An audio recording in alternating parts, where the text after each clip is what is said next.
Hello everyone. तो आज हम एक्सरसाइज 14 का क्वेश्चन नंबर 37 सॉल्व करने जा रहे हैं। तो देखते हैं क्वेश्चन क्या है। क्वेश्चन है, from the top of a hill the angles of depression of two consecutive kilometre stones due east are found to be 45 degree and 30 degree respectively. Find the height of the hill. ठीक है, अब इस question को ध्यान से पढ़ के पहले फिगर बनाएंगे। तो क्वेश्चन में क्या है कि from the top of a hill, तो पहले हिल को बनाते हैं। तो यहाँ पे हिल के केवल हाइट को रिप्रेजेंट करते हैं। क्लियर है? तो मान लेते हैं कि ये हिल का हाइट है। ठीक है, अब दे रहा है कि from the top of a hill the angles of depression of two consecutive kilometre stones due east are found to be 45 degree and 30 degree. अब ध्यान से समझेंगे। अब क्या है कि टावर नहीं, हिल है। हिल के ईस्ट में, ईस्ट किधर होगा? इधर होगा। ठीक है, राइट साइड में ईस्ट होगा। ठीक है, यहाँ पर डायरेक्शन दिया है, डायरेक्शन भी दिया है जो कि ईस्ट है। ठीक है, अगर वेस्ट दिया रहता तो इधर होता। क्लियर है? तो अब क्या है कि ये ग्राउंड है, हॉरिजॉन्टल ग्राउंड। अब हिल से कुछ दूरी पे दो पत्थर है। क्वेश्चन में दे रहा है कि हिल से कुछ दूरी पे दो पत्थर है। तो मान लेते हैं कि एक पत्थर कहीं यहाँ पे है और दूसरा पत्थर यहाँ पे है। ठीक है, और क्वेश्चन में यहाँ पे लिखा हुआ है टू कंसेक्यूटिव किलोमीटर स्टोन्स। तो इसका मतलब क्या होता है? दो कंसेक्यूटिव किलोमीटर स्टोन का मतलब ये होता है कि दो स्टोन के बीच में 1 किलोमीटर का दूरी है। ठीक है, चलो अब ध्यान से देखेंगे। तो अब क्वेश्चन में आगे क्या बोल रहा है कि हिल के टॉप से कोई ऑब्जर्वर दोनों स्टोन को ऑब्जर्व कर रहा है और उस केस में जो एंगल ऑफ डिप्रेशन बन रहे हैं वो एंगल ऑफ डिप्रेशन 45 डिग्री और 30 डिग्री बन रहा है। ठीक है, तो पहले हम लाइन ऑफ साइट ड्रॉ करते हैं। तो ये लाइन ऑफ साइट हुआ। ठीक है, और इस स्टोन की लाइन ऑफ साइट ये हो गया। ठीक है, चलो अब ध्यान से समझते हैं। एंगल ऑफ डिप्रेशन क्या क्या दिए हुए हैं? 45 डिग्री एंड 30 डिग्री। तो उसके लिए पहले हॉरिजॉन्टल लाइन ड्रॉ करना होगा। ठीक है, अब एक 45 डिग्री है और दूसरा 30 डिग्री है। तो ये एंगल ज्यादा लग रहा है, तो ये 45 डिग्री और ये कितना होगा? 30 डिग्री होगा। ठीक है, चलो हमसे पूछ रहा है कि find the height of the हिल। हमको हिल का हाइट बताना है कि कितना होगा। क्लियर है? तो पहले पॉइंट्स का नेमिंग कर लेते हैं। ये ए, बी, इस पॉइंट को सी और इस पॉइंट को डी। ठीक है, और यहाँ पे सी और डी क्या है? पोजीशन ऑफ स्टोन्स है, और दोनों स्टोन के बीच का जो डिस्टेंस है वो 1 किलोमीटर है। ठीक है, इस बात को ध्यान में रखेंगे। टू कंसेक्यूटिव किलोमीटर स्टोन का मतलब होता है दोनों स्टोन के बीच में 1 किलोमीटर का डिस्टेंस है। ठीक है, तो हम बोल सकते हैं कि सी और डी का डिस्टेंस 1 किलोमीटर है।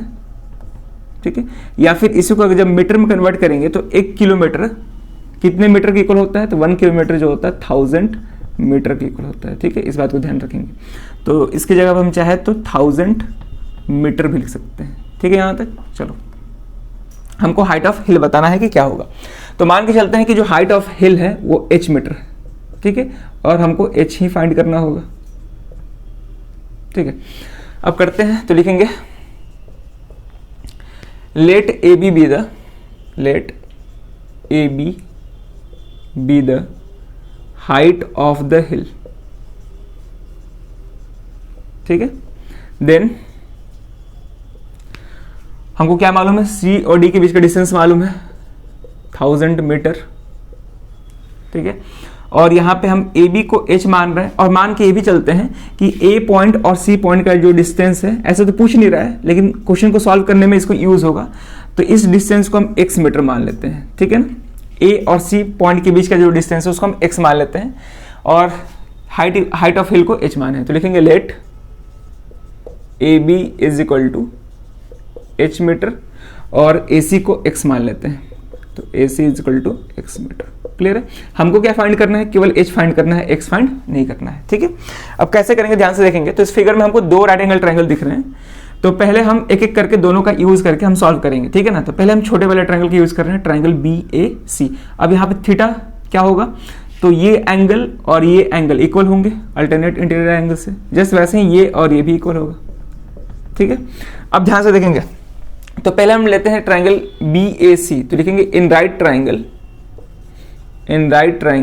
BAC। ठीक है, BAC ये वाला है। अब इसमें थीटा क्या है? 45 डिग्री है। तो लिखेंगे tan 45 डिग्री। tan ही यूज करेंगे क्योंकि ये परपेंडिकुलर है, फाइंड करना है। और बेस, मतलब बेस तो पूछ नहीं रहा है लेकिन बेस का पार्ट कुछ दिया हुआ है इसलिए बेस का यूज करेंगे यहाँ पे। तो tan 45 degree is equal to perpendicular जो कि AB है, बेस AC है। क्लियर है? तो tan 45 डिग्री का वैल्यू 1 होता है, is equal to A B को क्या माने हैं h और ए सी क्या है x, तो क्रॉस मल्टीप्लाई करेंगे तो x is equal to h आ गया। क्लियर है, इसको इक्वेशन फर्स्ट लेट करते हैं। अब हम यहाँ पे बड़ा बड़ा ट्राइंगल लेते हैं, ट्राइंगल बी ए डी, ठीक है, तो लिखेंगे in right triangle B A D, ठीक है। अब बी ए डी में थीटा क्या है 30 डिग्री, तो tan 30 degree is equal to perpendicular A B, और बेस यहाँ पे क्या होगा ए डी होगा, ठीक है। tan 30 का value 1/√3 is equal to A B क्या है h divide by A D. अब ध्यान से देखेंगे यहाँ पे हम पूरे ए डी को ए सी प्लस सी डी लिख सकते हैं। ए सी क्या है x प्लस सी डी कितना है 1000 मीटर, ठीक है। अब ध्यान से देखेंगे तो यहां से आ जाएगा 1/√3 is equal to h divide by, हमको x से तो मतलब है नहीं, x को एलिमिनेट ही करना है, तो इक्वेशन फर्स्ट में x किसके इक्वल है h के इक्वल है, तो यहाँ पे हम x के जगह पे h सब्स्टिट्यूट कर दे रहे हैं और लिख देंगे फ्रॉम इक्वेशन फर्स्ट। क्लियर है यहाँ तक। अब क्रॉस मल्टीप्लाई करेंगे तो h plus 1000 is equal to ये √3h हो जाएगा, ठीक है।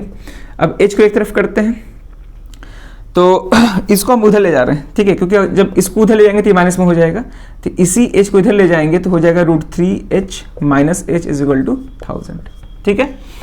अब हम इसको यहां पर सॉल्व कर रहे हैं ऊपर, ठीक है। अब देखेंगे ध्यान से, तो यहां से आ जाएगा h कॉमन हो जाएगा, तो h कॉमन कर लिए, यहां पे √3 माइनस 1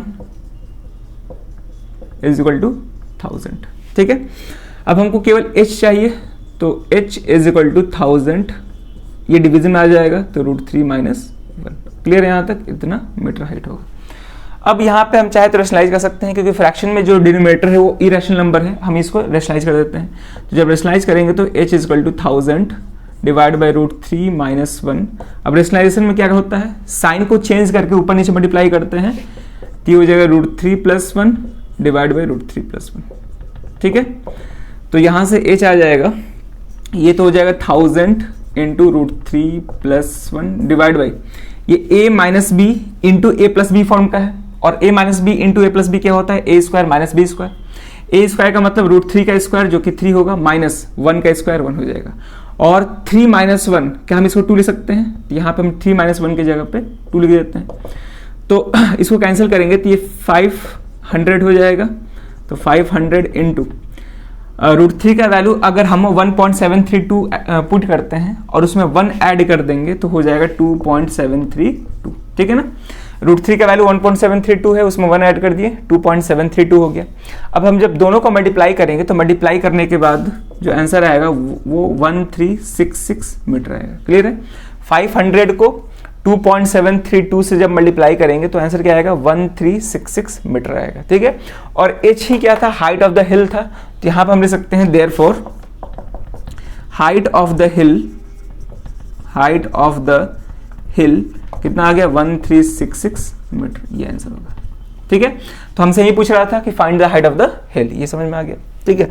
तो क्वेश्चन को पढ़ के जब हम फिगर बना लेते हैं, डायग्राम बना लेते हैं, तो उसके बाद सॉल्व करना आसान हो जाता है। क्लियर है। तो ये भी क्वेश्चन सीबीएसई 2017 में पूछ चुका है, तो एक तरह से इंपॉर्टेंट क्वेश्चन है। अगर कहीं भी दिक्कत है उसको जरूर आप कमेंट करें। क्लियर है। तो चलिए फिर क्वेश्चंस को प्रैक्टिस करते रहिए। इस वीडियो में ये क्वेश्चन रहेगा। अब मिलते हैं नेक्स्ट वीडियो में नए क्वेश्चन के साथ। Thank you.